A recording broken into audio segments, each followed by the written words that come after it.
regresó no más de un minuto más tarde, su carro ya no estaba allí. Lo peor es que en ese llavero estaban las llaves de su casa, y tuvo un sentido de desesperación por la estupidez que había cometido al dejar las llaves en el carro. Llamó a la policía para reportar el robo del carro, la cual le dijo que comenzaría la búsqueda del vehículo. Al otro día, y para sorpresa de todos, su automóvil estaba estacionado frente a su casa, bien lavado, brillante, limpio, con el tanque de gasolina lleno y con una nota que decía: siento muchísimo que tuve que llevarme su carro. Tenía una verdadera emergencia y necesitaba un vehículo. Discúlpeme y tenga la bondad de aceptar la tarjeta de regalo adjunta para que usted y su esposa vayan este fin de semana a comer en el hotel más lujoso de la ciudad. Nuevamente, perdone la molestia que le causé por haberme llevado su carro. Además, ya avisé a la policía que su carro ya ha sido encontrado, por lo tanto, no debe preocuparse de llamarles. Así que él y su esposa ese fin de semana fueron al hotel más lujoso de la ciudad y se dieron un verdadero banquete. Y de noche, cuando regresaron a su casa, la encontraron totalmente vacía. El astuto ladrón del carro había hecho copias de todas las llaves de la casa, invirtió un poco de dinero en la compra de la tarjeta para que fueran a comer y tuvo todo el tiempo del mundo para dejar la casa totalmente vacía y limpia. Y aunque esto de que a uno le roben la casa no es motivo de risa, lo que les acabo de contar sirve para enfocar el tema de hoy: un ladrón en la noche. Bien, veamos 1 Tesalonicenses 5 desde el verso 1. Pero acerca de los tiempos y las ocasiones no tenéis necesidad, hermanos, de que os escriba, porque vosotros sabéis perfectamente que el día del Señor vendrá así como ladrón en la noche, que cuando digan paz y seguridad, entonces vendrá sobre ellos destrucción repentina, como los dolores a la mujer encinta, y no escaparán. Mas vosotros, hermanos, no estáis en tinieblas, para que aquel día os sorprenda como ladrón. Porque todos vosotros sois hijos de luz e hijos del día. No somos de la noche ni de las tinieblas. Por tanto, no durmamos como los demás, sino velemos y seamos sobrios. Pues los que duermen, de noche duermen, y los que se embriagan, de noche se embriagan. Pero nosotros que somos del día, seamos sobrios, habiéndonos vestido con la coraza de la fe y amor, y con esperanza de salvación como yelmo. Porque no nos ha puesto Dios para ira, sino para alcanzar salvación por medio de nuestro Señor Jesucristo, quien murió por nosotros para que, ya sea que velemos o que durmamos, vivamos juntamente con Él. Por lo cual, animaos unos a otros, y edificaos unos a otros, así como lo hacéis.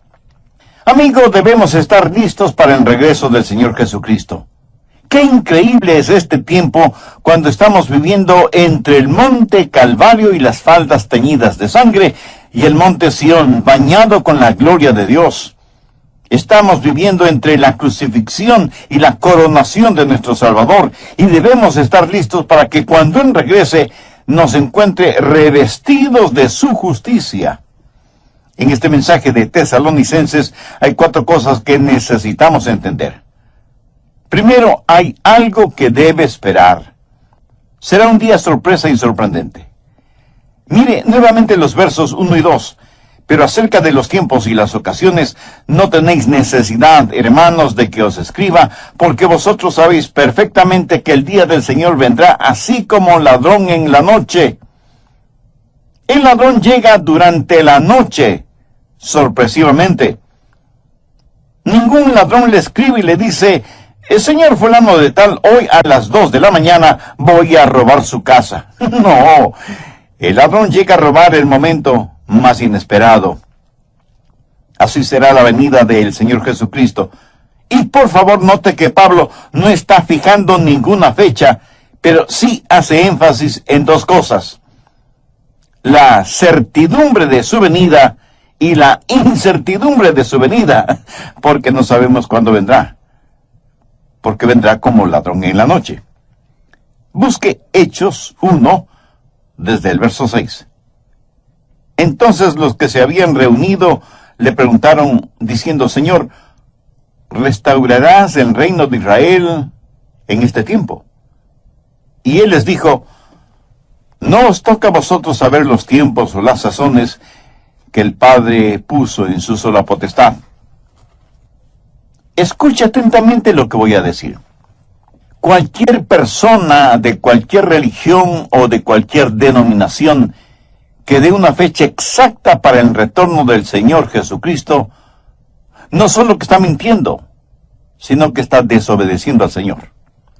En 1988, un religioso escribió un librito titulado 88 razones de por qué Jesús vendrá en 1988. Como Jesús no vino en 1988, ese hombre se volvió en el hazmerreír de todos, especialmente de los incrédulos. Otros han dicho que Jesús retornaría en 1996, en el año 2000, en el 2006, en el 2011, y seguirán dando fechas, y seguirán demostrando que son mentirosos y desobedientes, porque como Jesús dijo, del día y la hora nadie sabe, ni aun los ángeles de los cielos, sino solo mi Padre. Pero aun cuando no sepamos la fecha, tenemos esa sensación de que estamos viviendo al borde de la eternidad. Y cada día que pasa nos pone más cerca de la venida del Señor, y Él regresará en el momento justo. Jesús nació a tiempo, murió en la cruz a tiempo, resucitó entre los muertos a tiempo, ascendió a los cielos a tiempo.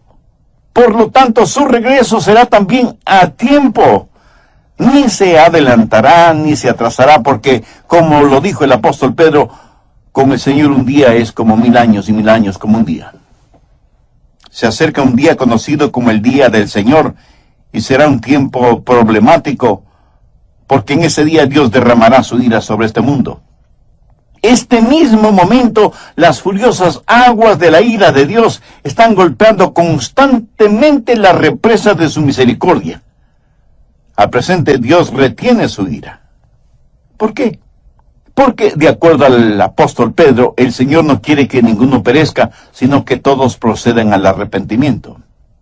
Segundo, usted puede escapar de una destrucción súbita. En los versos 3 y 4, cuando Pablo está hablando de ellos, se refiere a los no salvos. Ellos no escaparán de la destrucción repentina. Pero si usted es un creyente en el Señor, sí escapará de esa destrucción súbita. Cuando iban a crucificar al Señor Jesucristo, le hicieron caminar por lo que se conoce como la vía dolorosa. En esa vía estaban algunas mujeres llorando. Al verlas, Jesús les dijo, hijas de Jerusalén, no lloréis por mí, sino llorad por vosotras mismas y por vuestros hijos. Cuando llegue el día del Señor será un día solemne. Busque Joel, capítulo 2, versos 1 y 2.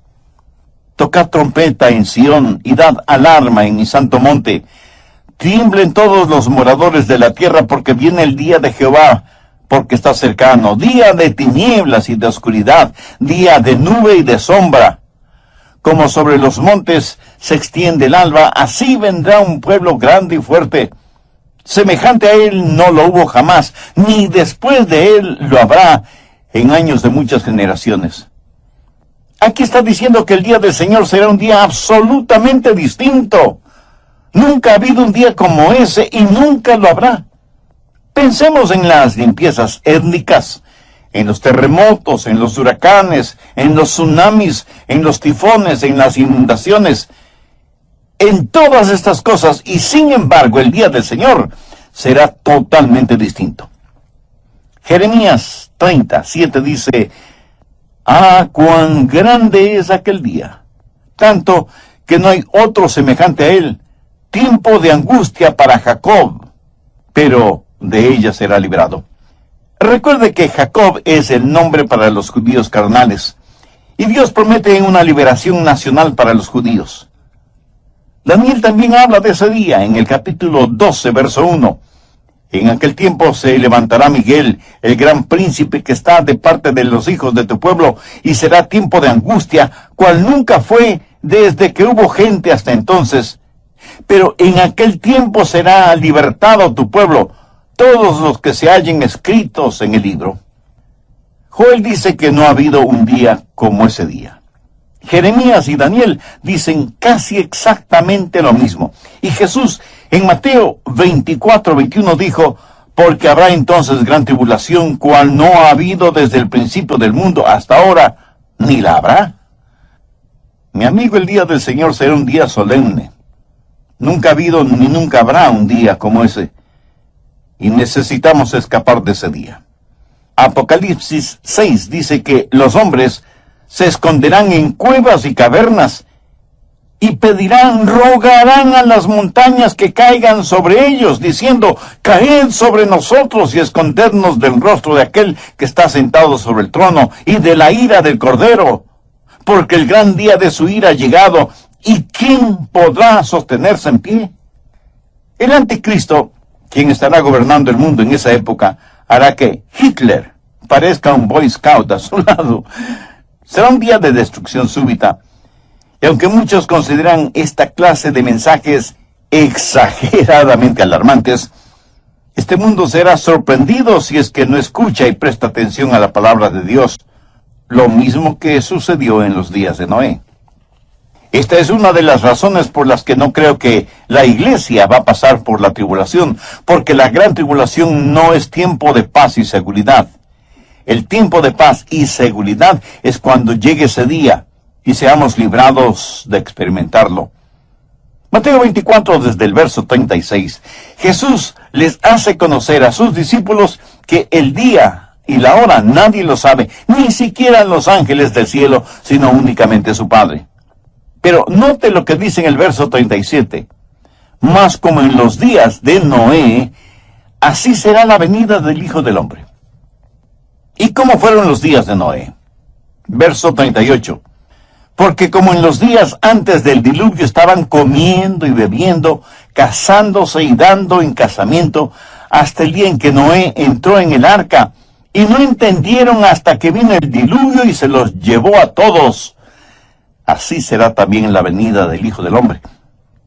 Quiere decir que todos estaban viviendo su vida rutinariamente. Matrimonios, fiestas, diversión, hacer dinero, tener más fiestas, inventarse nuevas diversiones, los días de Noé. Hasta que un día Dios le dijo a Noé y a su familia que entraran en el arca. Dios cerró la puerta del arca y abrió las cataratas del cielo y abrió las fuentes de los mares y vino el diluvio y fue demasiado tarde para todos los que estuvieron fuera del arca. El día del Señor será un día súbito y solemne. Ya me puedo imaginar un comité en los días de Noé. Noé ha estado predicando que Dios va a destruir el mundo por medio de un diluvio, y los que le escuchaban decidieron formar un comité para estudiar si lo que Noé predicaba era la verdad o no. En el comité tuvieron a un científico, el doctor Francisco Formaleído, a un filósofo, el doctor Flavio Sabelotodo, y a un religioso, el reverendo Ernesto Rasquemeloído. Y ellos tuvieron un simposio para determinar si iba o no iba a llegar un diluvio. Y le preguntaron al doctor Formaleído, doctor, ¿habrá un diluvio? Y él contestó, bueno, la ciencia no puede hablar de esas cosas porque, como saben, nosotros trabajamos con pruebas empíricas, pero sí puedo decir que desde el tiempo que tenemos una historia registrada, nunca ha habido una ruptura en el reino de la ley natural. Así que desde un punto de vista científico, es muy dudoso que tengamos esto llamado diluvio. Con esta declaración del científico, la gente se sintió un poquito más tranquila. Entonces le preguntaron lo mismo al filósofo, el doctor Flavio Sabelotodo. Y él, cómodamente sentado y casi sonriendo paternalmente, responde, la filosofía tiene que ver con las áreas en donde la ciencia no tiene respuestas. Desde mi punto de vista filosófico, si es que hay un Dios, y si Dios creó este mundo y sus habitantes, sabe las debilidades y las proclividades de lo creado, porque esa es la forma en que Él lo creó. Y Él no va a destruir su propio trabajo. Así que, con todo el valor de la filosofía, declaro que no habrá ningún diluvio. Y la gente sonrió, dando un gran suspiro de alivio. Ahora tenía que contestar la pregunta el reverendo Ernesto Rásqueme el oído. Reverendo, usted ha estado en el seminario y ha estudiado mucho, y en instituciones de educación teológica a nivel doctoral. Díganos, ¿habrá un diluvio? Él no es tan desapasionado como el científico o el filósofo. De hecho, él está tan disgustado que su rostro está más rojo que un tomate maduro, y señalando con el dedo a quien le hizo la pregunta, responde con evidente ira: usted no es más que un fanático religioso, falto de la más elemental educación teológica, que con su pregunta lo único que está haciendo es difamar el carácter de Dios. Es que no sabe que Dios es amor. Señoras y señores, si es que Noé ha escuchado o ha oído algo sobre un diluvio, declaro enfáticamente que no será agua literal. Como en los días de Noé, así será la venida del Hijo del Hombre. Primera Tesalonicenses 5:3. Porque cuando digan paz y seguridad, entonces vendrá sobre ellos destrucción repentina como los dolores de la mujer encinta. Así que, primero, debemos esperar ese día sorpresivo. Segundo, debemos escapar de la destrucción súbita. ¿Qué de usted, amigo oyente? ¿Ansía la venida del Señor o teme la venida del Señor? Si usted aún no tiene una relación personal con Dios por medio de su Hijo, el Señor Jesucristo, este es el momento de tenerla. En el programa anterior dije que debemos estar listos para el regreso del Señor Jesucristo. ¡Qué increíble es este tiempo cuando estamos viviendo entre el monte Calvario y las faldas teñidas de sangre, y el monte Sión bañado con la gloria de Dios! Estamos viviendo entre la crucifixión y la coronación de nuestro Salvador, y debemos estar listos para que cuando Él regrese nos encuentre revestidos de su justicia. Y teniendo como base bíblica Primera Tesalonicenses 5, los versos del 1 al 11, mencioné que hay 4 cosas que necesitamos entender. Primero, que hay algo que debemos esperar. Los versos 1 y 2 dicen: pero acerca de los tiempos y las ocasiones, no tenéis necesidad, hermanos, de que os escriba, porque vosotros sabéis perfectamente que el día del Señor vendrá como ladrón en la noche. Segundo, que usted puede escapar de una destrucción súbita. Bien, le invito a tener su Biblia y un cuaderno de notas a la mano para proseguir con el estudio bíblico de hoy. Le aseguro que será muy bendecido. Tercero, debemos soportar las tinieblas circundantes. Los versos del 4 al 9 de Primera Tesalonicenses 5 dicen: mas vosotros, hermanos, no estáis en tinieblas, para que aquel día os sorprenda como ladrón. Porque todos vosotros sois hijos de luz e hijos del día. No somos de la noche ni de las tinieblas. Por tanto, no durmamos como los demás, sino velemos y seamos sobrios. Pues los que duermen de noche duermen, y los que se embriagan de noche se embriagan. Pero nosotros que somos del día, seamos sobrios, habiéndonos vestido con la coraza de la fe y de amor, y con la esperanza de salvación como yelmo, porque no nos ha puesto Dios para ira. Debemos soportar las tinieblas que nos rodean. Nuestro mundo actual está en tinieblas, tinieblas morales, tinieblas espirituales, tinieblas sociales, tinieblas políticas y aún tinieblas religiosas. No podemos darnos el lujo de quedarnos dormidos, aunque el mundo esté dormido. Es más, parece que el mundo hubiera sido cloroformado por Satanás y está en estado de estupor moral y espiritual. Como hijos e hijas de Dios, ¿qué podemos hacer? Primero, saber lo que está pasando y despertarse. Mire lo que dice el verso 5, porque todos vosotros sois hijos de luz e hijos del día, no somos de la noche ni de las tinieblas. Nosotros los creyentes somos los únicos en el mundo que sabemos o que debemos saber el sentido de todo lo que está pasando. Debemos estar conscientes de las cosas. Por eso predico mensajes como este. Tal vez no veamos un nuevo año, o un nuevo mes, o una nueva semana, o un nuevo día, porque Jesús puede venir en cualquier momento. Y alguien me dirá, pero pastor, si todas las cosas están tan bien. Precisamente ese es mi punto. Cuando digan paz y seguridad, entonces vendrá sobre ellos destrucción repentina. Segundo, no es tiempo de dormir, sino de velar y estar sobrios. Veamos los versos 6 y 7. Por tanto, no durmamos como los demás, sino velemos y seamos sobrios, pues los que duermen de noche duermen, y los que se embriagan de noche se embriagan. Me da la impresión de que muchos van a sus respectivas iglesias con un rótulo que dice, favor no molestar. Yo espero que este mensaje no haya sido como una canción de cuna para usted, sino como una llamada de atención, como el toque de una diana, como un reloj despertador. El escenario está listo, y la segunda venida de Cristo no es una teoría que debe ser discutida, sino una verdad que debe ser vivida. No estamos supuestos a ponernos largos mantos blancos e irnos a sentar en el pico de una montaña. Jesús dijo que debíamos estar ocupados hasta cuando Él regrese. Pero, ¿qué significa estar ocupados? Si usted tiene una ocupación, ese es su trabajo. Manténgase ocupado. Dé a conocer al mundo su relación con Jesucristo. Tercero, no solo debemos estar alertas, estar despiertos y ser sobrios, sino que además debemos estar vestidos con la ropa apropiada. Mire el verso 8. Pero nosotros que somos del día, seamos sobrios, habiéndonos vestido con la coraza de la fe y de amor, y con la esperanza de salvación como yelmo. Hay dos cosas que cada creyente debe tener siempre. Primero, tener un corazón justo. Esa es la coraza de fe y de amor que cubre su corazón.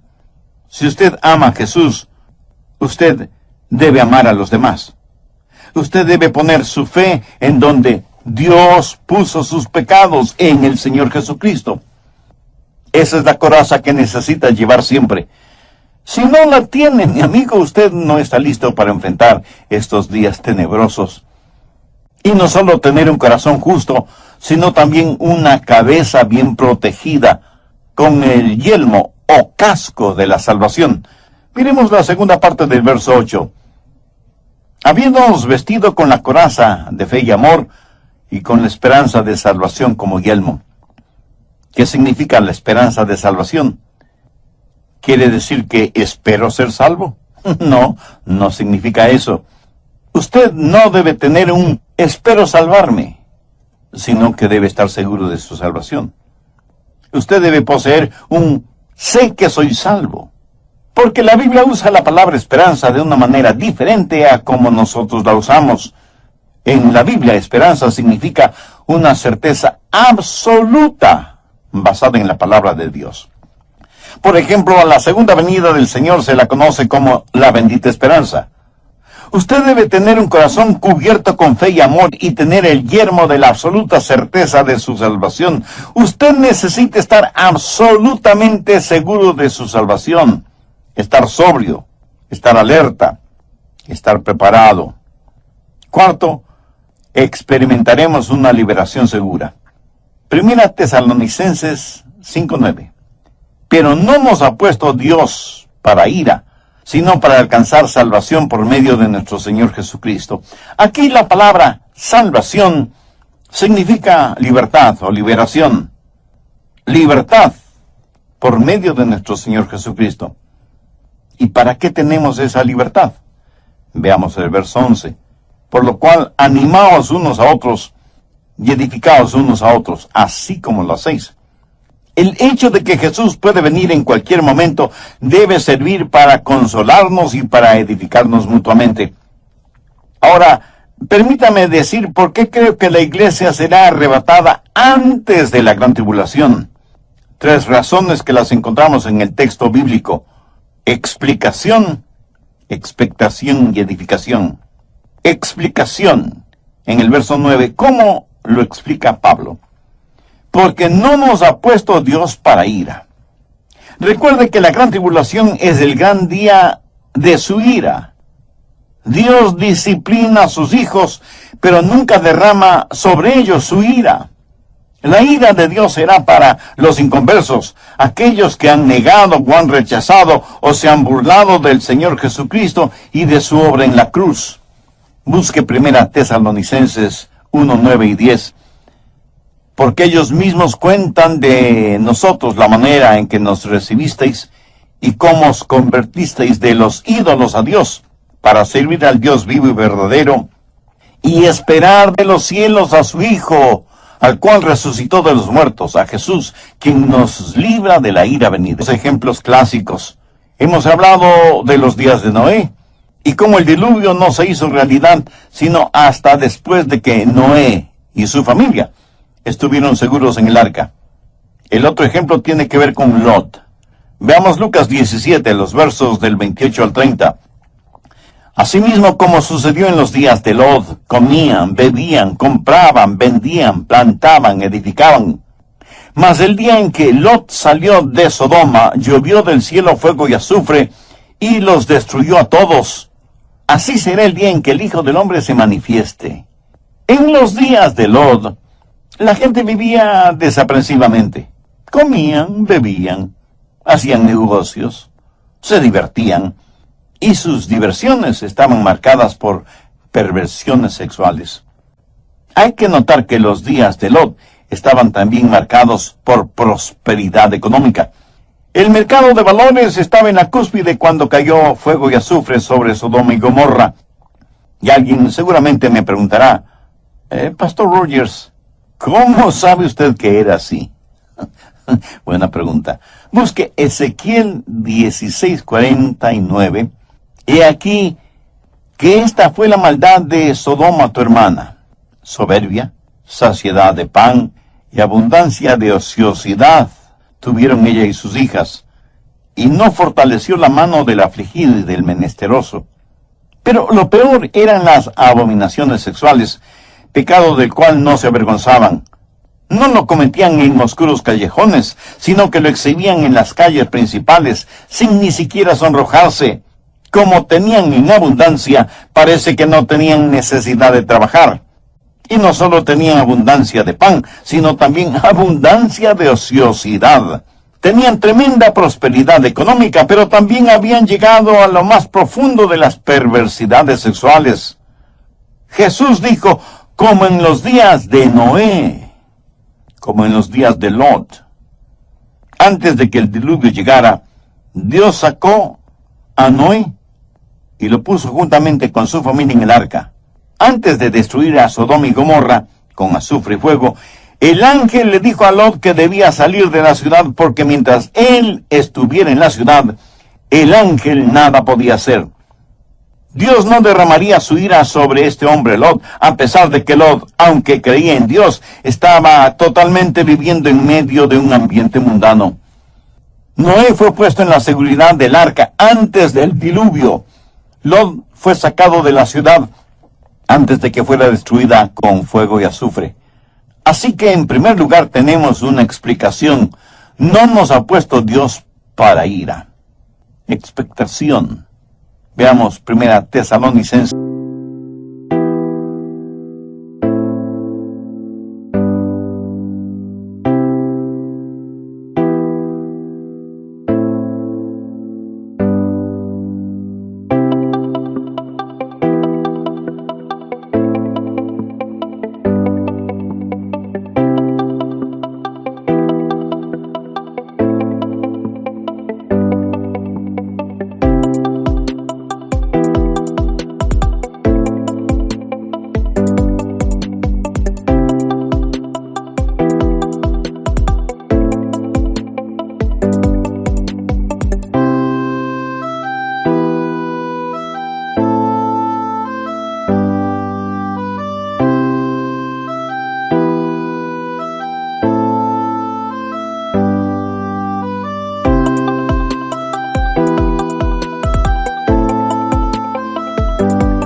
Eclesiastes 5:10, quien murió por nosotros para que, ya sea que velemos o que durmamos, vivamos juntamente con Él.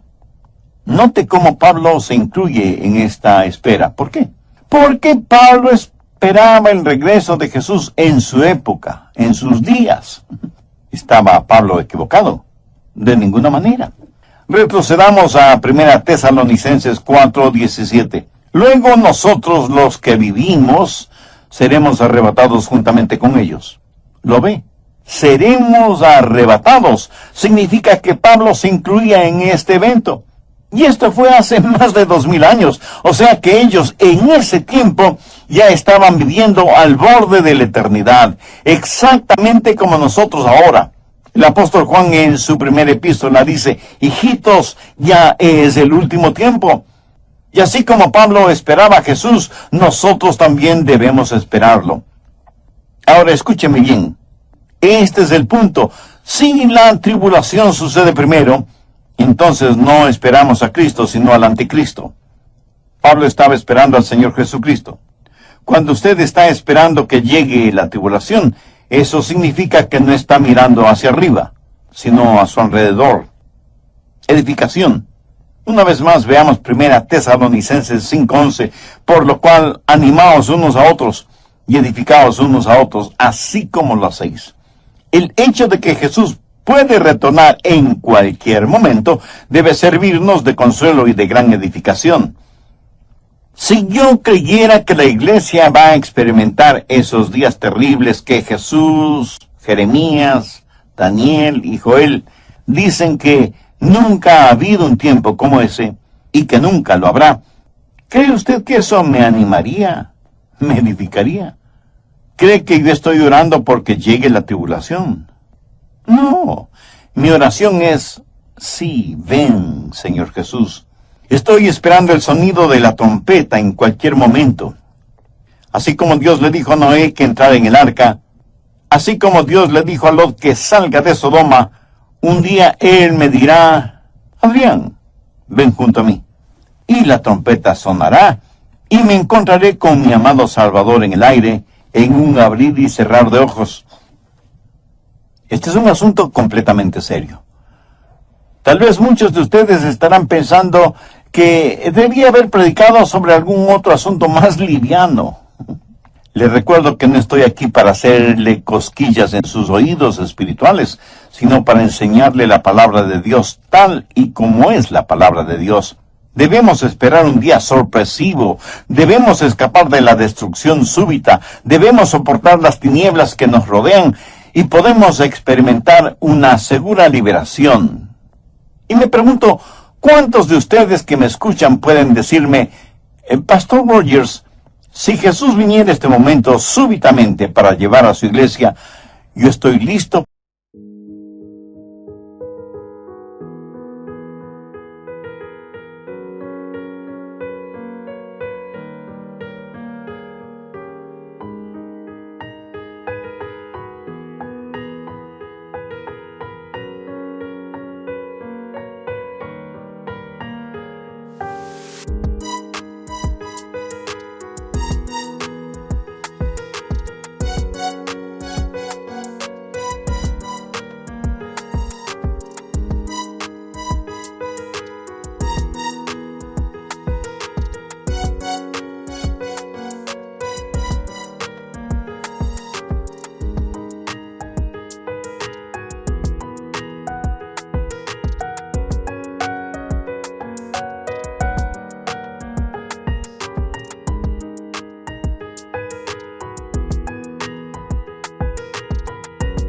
Para ir a su presencia.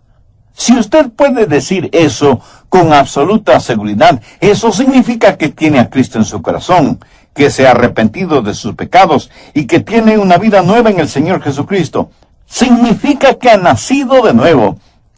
Y porque ha nacido dos veces, un nacimiento físico, biológico y un nacimiento espiritual, morirá una sola vez.